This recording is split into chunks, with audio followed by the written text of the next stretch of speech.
Nicole. Hi. Thanks for coming in today. I really appreciate you taking the time to come in and talk. I know that you have a busy schedule. I'm usually one of those guys that likes to kind of get down to brass tacks. But before we start, I'd like to cover a couple of little housekeeping things if I could. Okay. First of all, this is a safe place. So anything that you tell me here stays purely confidential. I do not and cannot share that with anyone unless you want me to. That being said, that I am considered a mandated reporter. Do you know what that is? Yes, you have to Yes. tell me if I do stuff. Well, it's a little bit more involved than that. But if you were to say to me that you were wanting to harm yourself, or if you were to express that you wanted to harm someone else, and I felt that that was a severe issue, then yes, I would have to report that to somebody. Does that make sense? Yeah. Okay, good. Second thing is that you're going to see me take some notes while we're talking. It's nothing that you can't see. I'm not trying to hide anything. And you can read them, if you wish. It's just for me to make sure that I'm understanding everything that you say and that I'm not forgetting anything. So is that okay? Yeah, that's all fine. of that makes sense? Mhm. Okay. So tell me, what brings you here today? I'm just really struggling.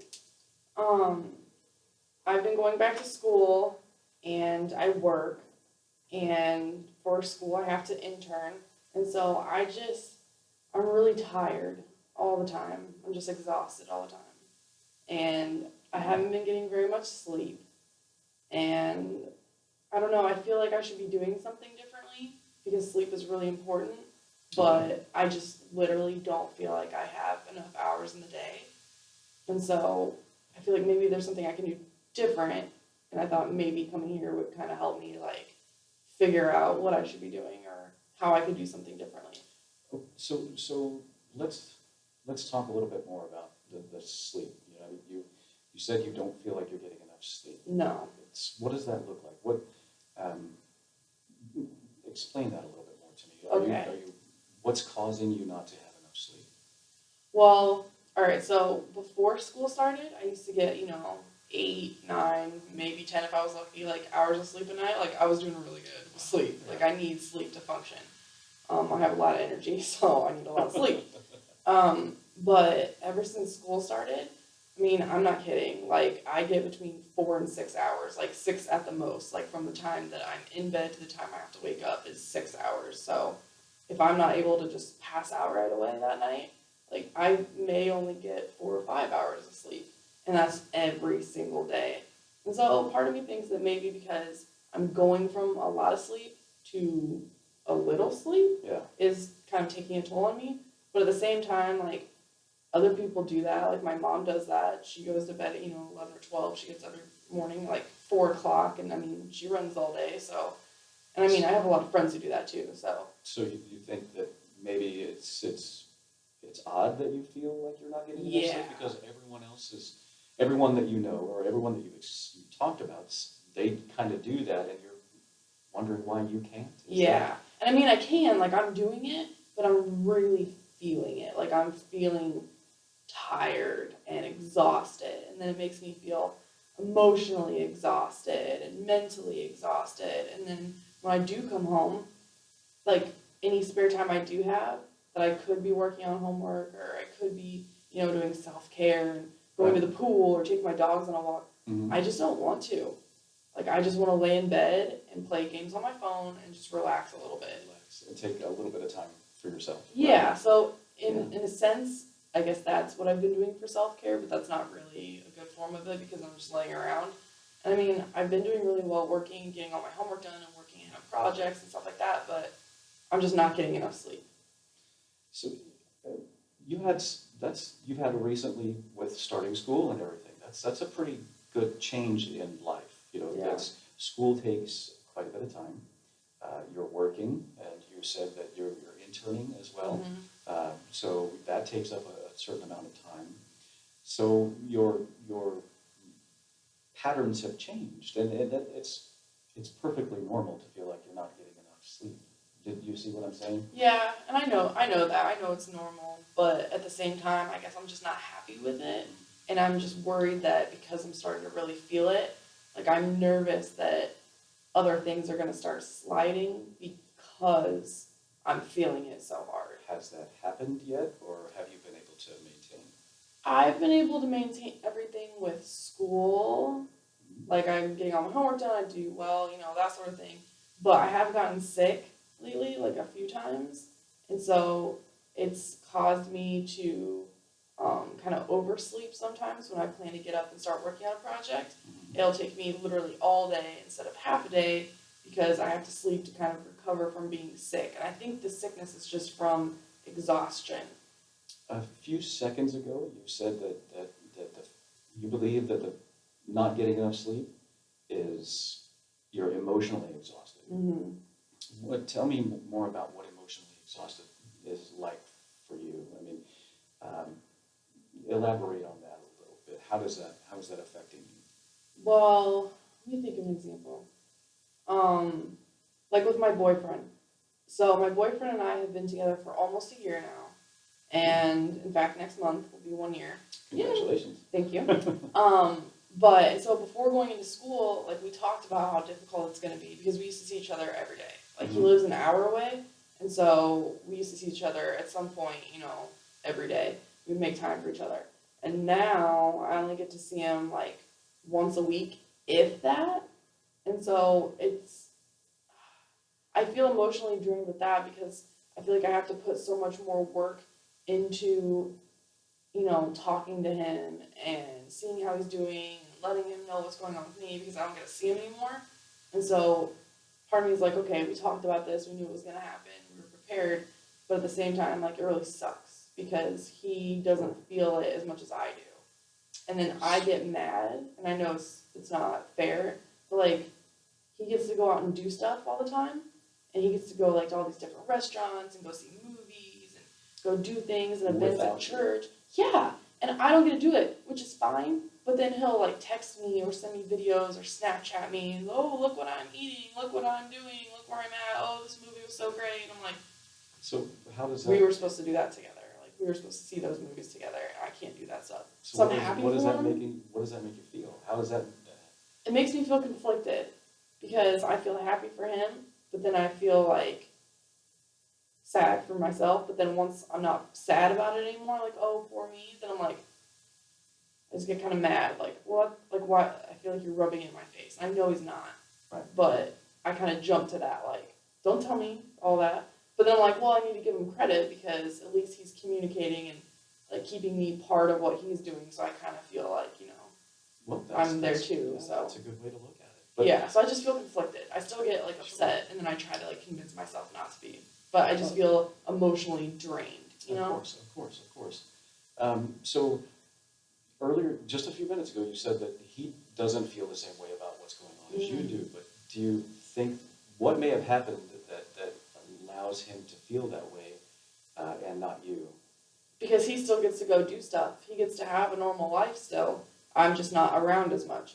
Whereas me, I don't have my normal life at all anymore. Like, I'm just crazy busy, working all the time, whether it's on schoolwork, interning, or, work, and he doesn't have to deal with all that. And so I just feel like I'm working my life away, and he's out having fun doing stuff. Does that make sense? It does. But so I get where, like, it's not really affecting him as much, but I would rather him say, oh, I really miss you. It's really difficult not seeing you every day like we used to.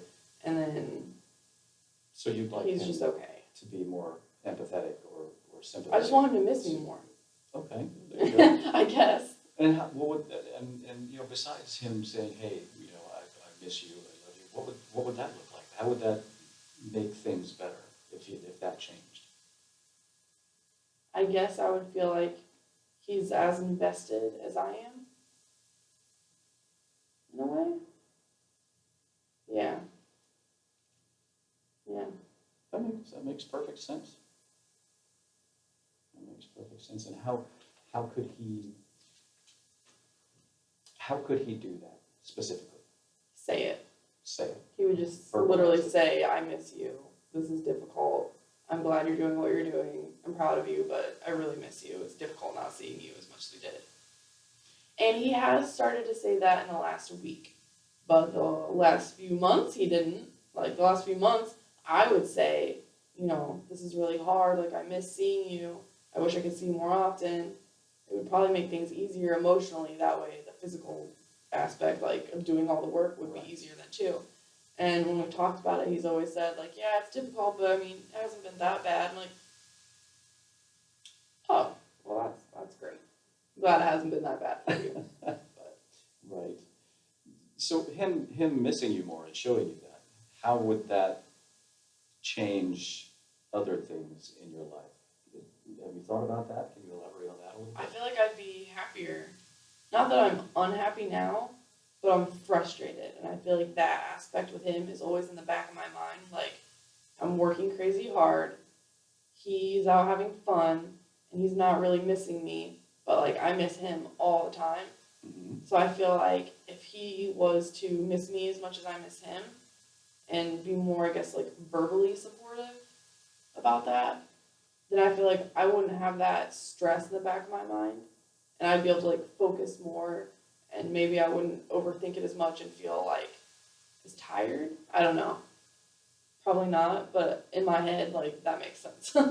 Well, it sounds like that would be, what's the saying? One less thing on your shoulders, right? Yeah. Is that Yeah. what you're trying to say? I mean, essentially, yeah. Like it wouldn't be something that's just constantly like above my head that I have to be like thinking about. Instead, like I could be happy about it in a way. Like I don't get to see him, but at least I know he misses me and he's supportive. But instead, it's like I have all this stuff to do, and then I have a boyfriend out here somewhere that's doing who knows what because he gets to go have fun and do things. And you're not feeling that he's as supportive as you need him to be because of the Verbally. way he is. Like I know he's Right. supportive because when I push him on it, he'll like tell me how proud he is, you know, blah blah blah. But I want him to offer that up himself and just kind of encourage me, you know, like a couple days a week maybe. Hey, good job, get in there today, you know. So what would be the consequences of having that conversation with him? What conversation? Hey, I need you to do this. I have. I've I've done it many times. I'm a see. pusher, so I've done that many times. I'm like, hey, I really need that, you know, verbal support. Like, it's okay if we don't see each other, but I need to be able to talk to you. Like, I need that. And Like, I tell him I need that. And that means to you that he's there for you. Yeah. Right. And so the fact that I've told him that so many times and it still doesn't really happen. I mean, I don't want him to change who he is, and I guess that's kind of what I'm pushing him to do, like to be more verbal, but I don't know. Yeah, but I've tried. So he tries, I guess, but just not very well. Not very well. Yeah. So, the things that we've talked about since you've been here, and I know that this is sort of quick, but what I've heard from you is that you're tired, you're not getting enough sleep, and you're working, and interning now, and school has started now, and those things have taken up quite a bit of your time. And all of that kind of working in concert with each other, plus a lack of support from your boyfriend. Verbal support. Emotional, You whatever. feel, because you feel like maybe there's some discord there. There's a little bit, you're kind of in different places. And that's been a little bit stressful for you. Does that sound fair? Yeah. All of those are kind of working in concert to make you feel the way that you're feeling now. Emotionally drained, as you put it, exhausted, as you put it, and maybe that you feel like, not that they are now, but if this continues, that things may fall to the wayside. And is that a pretty fair assessment, you'd say? Yeah, I guess. And I don't want it to fall. I don't want anything to fall. That's, I guess, kind of what I'm scared of, is that I'm juggling so much and trying to maintain so much, it's all going to fall. So can we think outside the box for a minute? I'm going to ask you a question, Nicole, and I need you to have an open mind about it. because it's a little different. It may be something that you're not used to. Imagine that tonight, when you go home, you go to sleep, just like you always do, just like every day. Mm-hmm. Everything's the same. You go home, you finally get to lay down in bed and go to sleep. And overnight, a miracle happens. This wondrous miracle happens overnight. You don't know about it because you're asleep, but this wonderful miracle happens overnight. And when you wake up in the morning, all of that is resolved. You have enough sleep. You have time to get enough sleep. You're not feeling emotionally exhausted or drained. You have that verbal support from your boyfriend like you want and need. All of that is there now. What would be the first thing that you would notice that would tell you that that has happened? I would have mass amounts of energy. Okay. I feel like And what if is I that? woke up and that all was the case, I would wake up like happy and ready to go, and I would just have energy to go to school or go to work and get things done, and I would just feel happy. Like I wouldn't feel nervous or upset or worried. I would just feel really energized and really happy. I feel like that's what you asked, right? The first thing I would notice. The first thing that you would notice, yes. Yeah, I think I would just feel really energetic and happy. So what do you think? If I had your boyfriend with us Mm-hmm. right here today, if I had him sitting right there, and he heard what we were talking about, Mm-hmm. what do you think he would say would be the first thing that he would notice about you that would let him know that these changes have made, that you're feeling that way? Well, he doesn't really talk a lot, so I don't really know what he would say. I feel like he would probably say that I would just be really happy. That's probably what he would notice. He'd probably just say that I was really happy, and I wasn't like as worried. He would notice a change in your demeanor. Like my demeanor, yeah. Right. Do you live by yourself? No, I have a roommate. Same question. If I had your roommate here, what do you think? Male, female roommate? Male. If I had your roommate here, what do you think he would say? What would be the first thing that he would notice that would tell him that there's something different about Nicole today? Everything seems fine. He would probably notice that I would have a lot of energy and I'd be really happy too. I feel like the same things basically that I would notice. I feel like my roommate, he'd be able to tell, like, I probably want to, like, take my dogs on a walk. Yeah? And, like, make time to do that in the mornings, which I don't do. Like, I take them outside, but I don't, like, take them for a walk around the lake. But I probably would if I was happy and energetic, and I'd be like, all right, let's go. Like, we're all going. I'd probably, yeah. I feel like he would just notice that I'm very energetic and happy. He'd probably ask me what happened. So, unfortunately, Nicole, that's about all the time we have for today, but that leaves you with some food for thought, right? If that happened, if those were solved, then you already know how you would feel and what people would notice about you. Food for thought for next time is how we're going to get there. Okay. Okay? Any questions for me before we leave? No, I don't think so. All right. Thank you so much for coming in. Thank you. I appreciate you.